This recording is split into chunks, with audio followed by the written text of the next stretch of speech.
உங்களோட பழகி பழகி பழகி தோற்று போய் வந்து நிக்கிற ஆண்டவரே, அவமானப்பட்டு வந்து நிக்கிற ஆண்டவரே, மனம் நொந்து வந்து நிக்கிற ஆண்டவரே, யாரிடத்துல நான் ரொம்ப பழகினோம் அவங்க தான் ஆண்டவரே என்ன ரொம்ப காயப்படுத்தினாங்க. அதனால இப்ப என் கையை உயர்த்தி நான் சொல்றேன், நீங்க எனக்கு போதும், நீங்க போதும் எனக்கு. சொல்லுங்க சொல்லுங்க சொல்லுங்க பிரதர். யாருமே உங்களுக்கு இல்லாத போது இயேசுதான் உங்க கூட இருந்தாரு. அதனால சத்தத்தை உயர்த்தி கத்திருந்த வார்த்தை எதிர்பார்க்கிறார். சொல்லிட்டே இருங்க, நீங்க போதும். ஏசப்பா கேட்கறது வாலிப தங்கச்சி, நீ சொல்லு மகன்.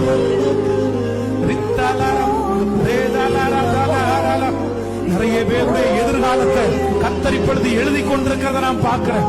உங்க எதிர்காலத்தை கத்தர் எழுதி கொண்டிருக்கிறார். ஆகாது என்று தள்ளப்பட்ட இந்த கல் மூளைக்கு தலைக்கல்லாய் மாற போகிறது.